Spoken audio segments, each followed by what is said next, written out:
Hi kids, it's Safari Sally!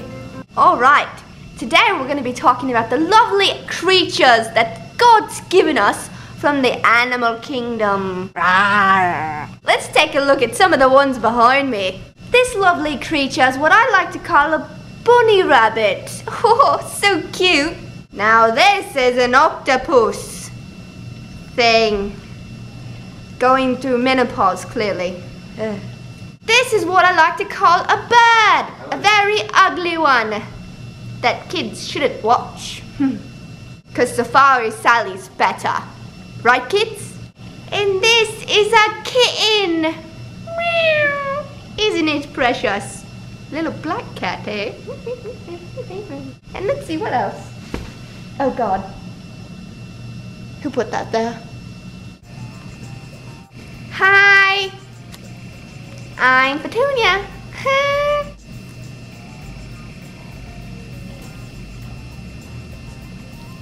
Yep. Mom always says wear the chapstick. What pulls the boys in, not the lipstick. Okay, some things about myself.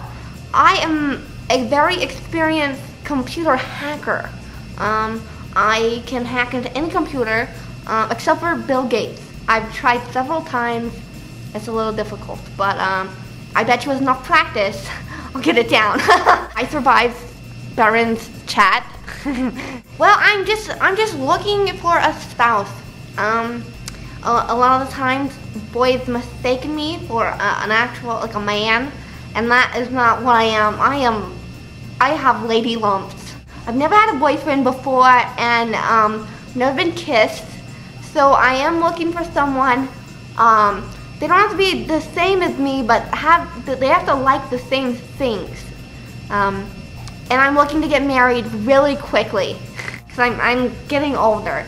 And Mom says that my ovaries are gonna dry up and I'm not gonna be able to have babies. And I really want to have some kids. I mean, look at this face. Can you imagine a bunch of little ones running around? That'd be cute.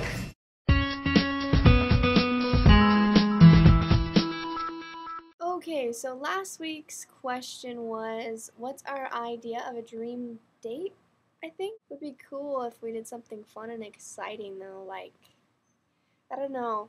I guess dinner and a movie's nice, but if we're gonna go on a date, it'd be cool, like go rock climbing or hiking or something super fun where I guess if I was going on a date with someone, we could both do it together and it wasn't just like awkward eating time staring into each other's eyes. So I'm blocking outside today because inside my dad's cooking and he's a very noisy cooker. And so yeah, I'm outside. Oh, look at this little piece of hair. What is it doing? Ugh. So the question is, how have we changed in the last 5 years? And holy crap, I've changed dramatically. I really didn't like high school growing up. I had just a small group of friends, and towards the end of my senior year, I started to make a lot of other friends who were really into partying and just out of rebellion, like towards my parents and just towards life in general. I got into the partying scene and drinking a whole bunch. And that's just what I did for the next 2 years of my life, kind of. My life was just consumed with drinking and partying and living for temporary highs, and that's just what I did. It was my escape in a sense because my home life was so terrible. My mom has been like addicted to prescription drugs since I was little, and it kind of made life really, really hard because she was really abusive physically and mentally. I just was in a bad place, and alcohol was it's the thing that made me feel better, and it was my addiction. I had alcohol in my car. Like, I had a special compartment in my car that I always had like gin and vodka in at all times. I was a joke in college because I was always like hungover or wouldn't wake up to go because I'd be out late partying the night before. It was stupid. I was just really lost a couple years ago. I just was really sad and depressed, and it got to a point where I was so depressed that I thought about killing myself, and I was going to take my mom's pills, and I was going to take all of them and fall asleep, and then the next morning my family woke up and they saw that I wasn't awake. Eventually they'd have to come in, they'd find me, and I'd be dead. And it was kind of my way of getting my mom back for everything she'd done my whole entire life. Kind of kill myself with everything that she was killing herself with all these years.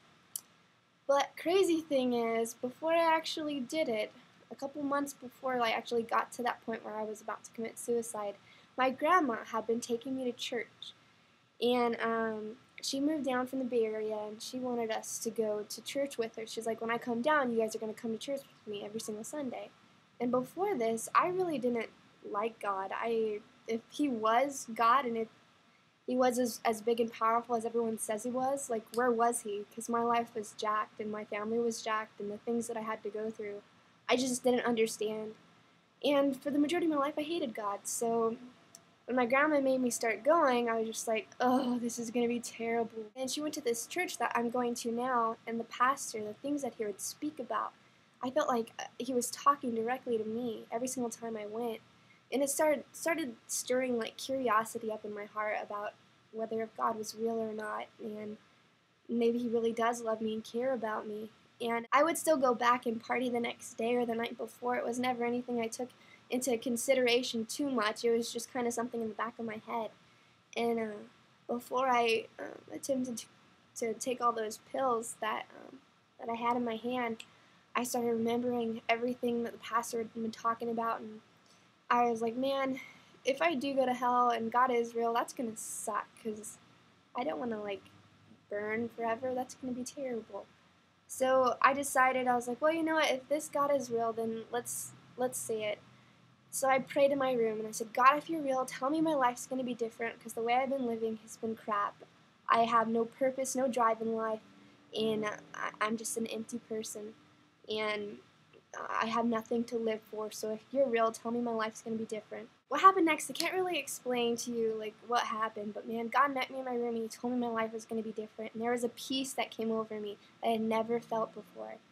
And he just reassured me that there was more to life than the life I had been living, and that I was loved, and I wasn't a mistake, and it was just insane. And I was in a relationship at the time that was extremely unhealthy, and I was really afraid to break up with the person because I didn't know how I was going to do it. And a month later, after that had happened, an opportunity came up where he broke up with me first, thank God. And what would usually happen is he'd break up with me, and the next day we'd get back together, and it was just a vicious cycle. Kind of, it was really weird, because he was almost exactly like my mom in a sense, with like just the verbal abuse, kind of, and just inside your head craziness. It's weird how we date people who are like our parents. But the next, like right after he broke up with me, there was this peace that came over me, and I was just like, oh, thank you, God, because this is what I needed. Now I can get my life back together. And after that day, I mean, he did come back the next day, and I told him I didn't want to be with him, ever again. And after that, I pursued God with all my heart. I went to church that Sunday, rededicated my life to God, and I've been living for him ever since. And I'm more mature. I have a more positive outlook on life from where I was 5 years ago. I'm a bit more of an understanding person, where I used to be really quick to judge other people. I don't look and put so much into other people to make me happy or bring me joy, because I understand the pressures that puts on people. And I've learned to find my joy in God and what he's done in my life. And I have grown so much in the past 5 years, because now I'm back in college. I'm loving it. I have more purpose in life, more drive. I'm living for something bigger than myself, and man, it feels so great. I am glad. Like, before I used to wake up in the morning and dread being alive, and now I wake up in the morning and I thank God for every breath that he's given me, because there's something more worth living for. And yeah, I've changed a whole bunch.